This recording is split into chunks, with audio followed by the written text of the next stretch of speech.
Next है B, present form, past form. Present form वर्तमान और पास्ट भूतकाल। Present is, am, are, past was और वर। कंटिन्यूअस टेंस बनाने में उपयोग। उदाहरण, आई एम लर्निंग इंग्लिश, मैं अंग्रेजी सीख रहा हूँ। शी इज डांसिंग, वह नाच और नृत्य कर रही है। दे आर सिंगिंग, वह गा रहे हैं। तो जो भी चीज़ हो रही है मतलब चल रही है, that is called continuous. The train was moving, रेलगाड़ी चल रही थी। दे वर थिंकिंग, वह लोग सोच रहे थे। अब ये क्या है, ये पास्ट कंटिन्यूअस है क्योंकि ये था, हो चुका है, लेकिन वो चीज़ चल रहा था इसलिए। दे डिनोट्स प्लूरल, मतलब बहुत सारे लोग। उदाहरण, आई एम लर्निंग इंग्लिश। अब ये वाले जो सेंटेंसेस हैं, आई नॉट एम लर्निंग इंग्लिश और एक्सेट्रा, ये सारे रॉन्ग सेंटेंसेस हैं। नकारात्मक और नेगेटिव वाक्यों में नॉट का स्थान फिक्स्ड और निश्चित है। सहायक क्रिया ही वह क्रिया है जिसमें नॉट लगाया जा सकता है। I am not learning English, मैं अंग्रेजी नहीं सीख रहा हूँ। राइट सेंटेंस, वाक्य लिखें। उदाहरण, she is dancing, they are singing, she isn't dancing, उसका शॉर्ट फॉर्म भी लिखाया है। They are not singing, the train was moving, the train wasn't moving. They were thinking, वह लोग सोच रहे थे। They weren't thinking. Interrogative sentences, प्रश्नवाचक वाक्य बनाने के लिए सहायक क्रिया को वाक्य के शुरुआत में रखा दिया जाता है।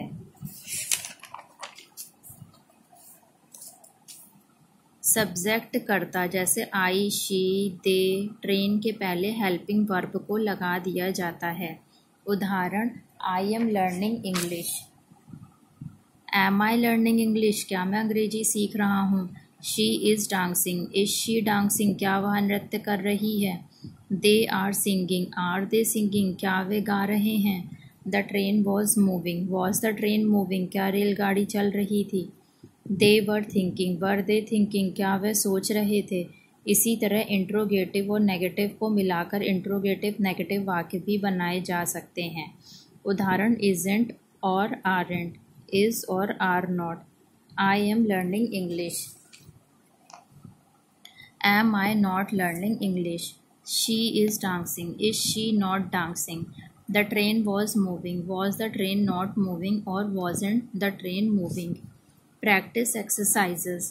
Is or was it working properly? She is very busy at the moment. You are not teaching today. I am or was trying to do that difficult job. They are helping their mother. My children were not busy that day. She was absent yesterday. Last Diwali I was in Kolkata. What are you doing here now? You and your wife were cooking dinner last night. Helping और auxiliary verbs, सहायक क्रियाएं, have, has, had, etc. Have present form, past form. Present form में has और have, past form में had.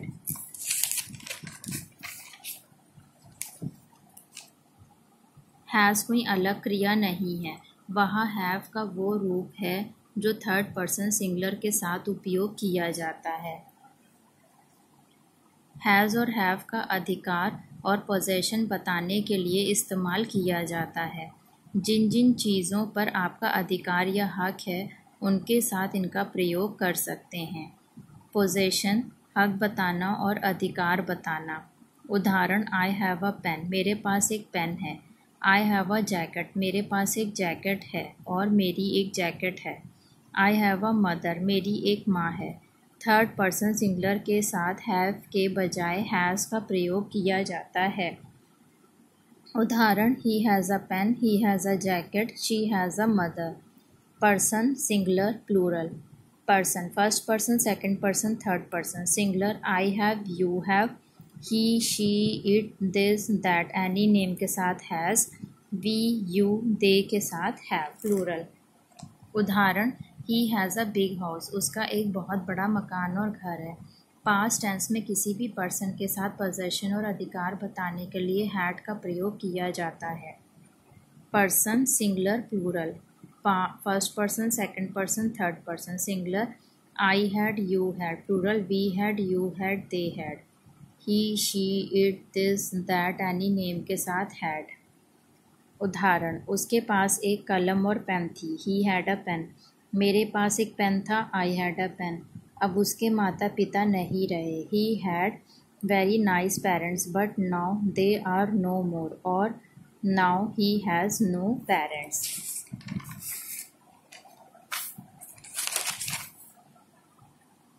जब have, has, had सहायक क्रियाओं की तरह उपयोग होता है तो वह परफेक्ट टेंसेस बनाने में मदद करती है। यह बताने के लिए कि कोई काम कंप्लीट हो चुका है या हो चुका था, हम हैव, हैज़, हैड का प्रयोग वर्ब की थर्ड फॉर्म के साथ करते हैं। Have, has, had plus verb third form. उदाहरण, he has done your work. वह आपका काम कर चुका है। He has written a letter. वह एक पत्र लिख चुका है और उसने एक पत्र लिख लिया है। I have also written a letter. मैं भी एक पत्र लिख चुका हूँ। You have written a letter. आप एक पत्र लिख चुके हैं। We have written a letter. हम एक पत्र लिख चुके हैं। नेक्स्ट है first, second, third form. Write, wrote, written, do, did, done. यदि किसी भी क्रिया का थर्ड फॉर्म हैव, हैज़ के बाद किया जाता है तो वर्तमान का परफेक्ट टेंस बन जाता है।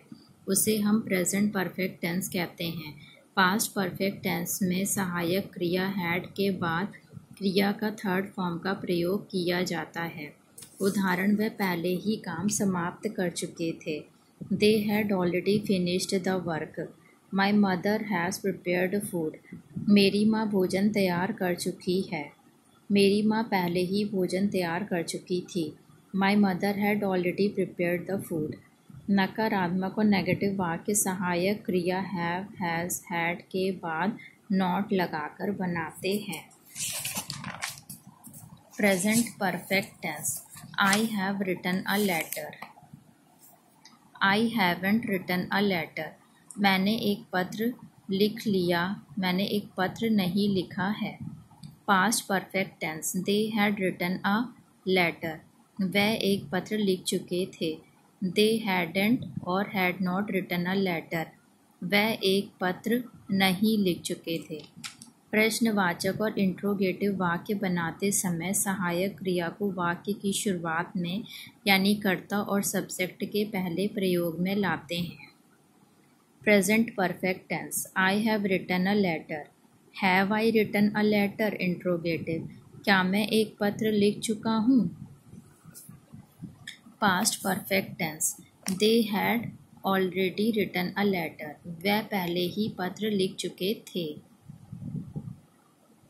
तो they had already written a letter मतलब वह पहले ही पत्र लिख चुके थे। तो past perfect tense. Interrogative. Had they already written a letter? क्या वे पहले से ही पत्र लिख चुके थे? यहाँ पे वो क्या उसने ये काम कर लिया था या नहीं था, तो इंट्रोगेटिव हो गया। For example, he has done my work. वहाँ मेरा काम कर चुका है। Has he done my work? क्या वहाँ मेरा काम कर चुका है या फिर क्या उसने मेरा काम कर लिया है।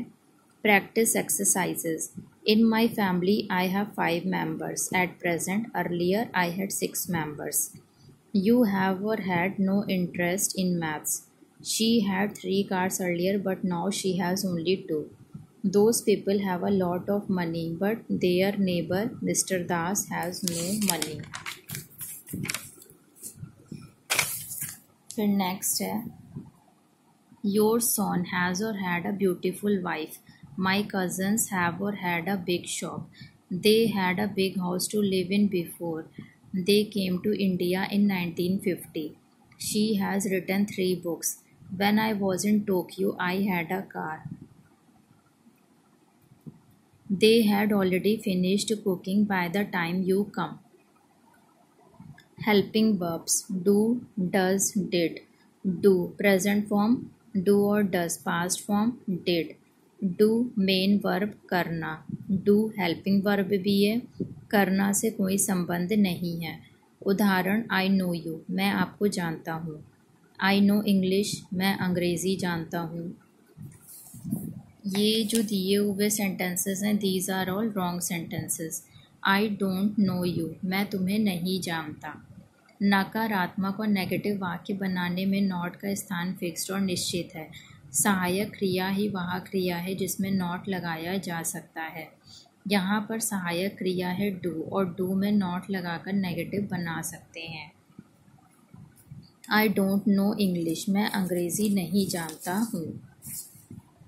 Simple present tense, simple present tense के ता है, ती है, ते हैं वाले वाक्यों में चूँकि कोई सहायक क्रिया नहीं होती है, इसलिए इनको नकारात्मक और नेगेटिव वाक्य बनाने के लिए हेल्पिंग वर्ब डू में नॉट लगाते हैं। इन्हें प्रश्नवाचक और इंट्रोगेटिव बनाने के लिए सहायक क्रिया डू को वाक्य के प्रारंभ में यानी कर्ता और सब्जेक्ट के पहले रखते हैं। उदाहरण I know English.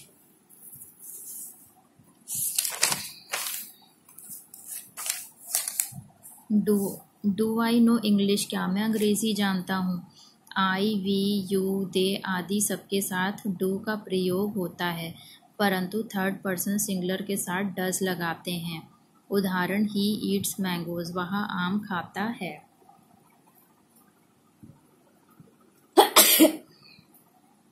Negative, he doesn't eat mangoes, वह आम नहीं खाता है।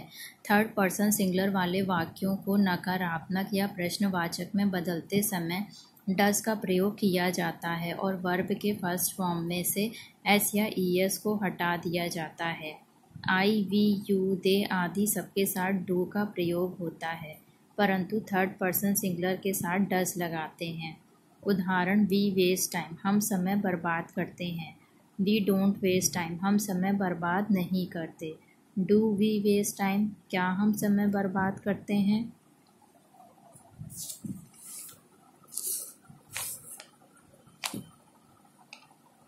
पास्ट टेंस वाले वाक्यों का नेगेटिव बनाते समय डू और डज का प्रयोग नहीं होता है, डिड का प्रयोग होता है।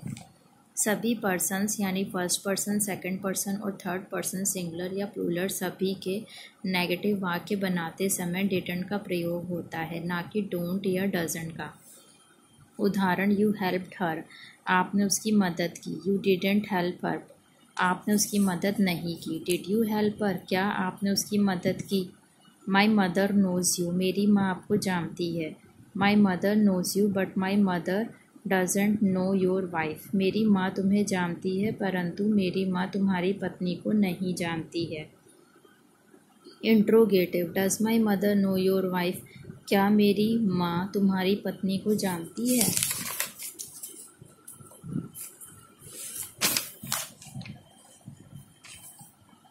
No your mother doesn't know my wife but my wife knows your mother, नहीं तुम्हारी माँ मेरी पत्नी को नहीं जानती लेकिन मेरी पत्नी तुम्हारी माँ को जानती है। यू अर्न एनफ मनी, तुम पर्याप्त पैसा कमाते हो। You don't earn enough money, आप पर्याप्त पैसा नहीं कमाते हैं। For question, do you earn enough money, क्या आप पर्याप्त पैसा कमाते हैं। यू स्पीक इंग्लिश, आप अंग्रेज़ी बोलते हैं। इंट्रोगेटिव, डू यू स्पीक इंग्लिश, क्या आप अंग्रेज़ी बोलते हैं। डू प्रेजेंट फॉर्म डू और डज, पास्ट फॉर्म डिड। अब डू और डज में क्या हो गया, I, we, you, they, do, और थर्ड पर्सन सिंगुलर के साथ does. Practice exercises, do, does, did. You know her but I don't, she doesn't come to her school these days. Why did you buy it yesterday, you helped your mother this morning but I didn't help anyone. Past tense, we don't agree with you. Present tense, your brother didn't go anywhere last Friday. One of my friends doesn't wear shoes. Do you work in this laboratory nowadays? Last night I called you but you didn't receive my call. Roop Singh broke the record but his wife didn't.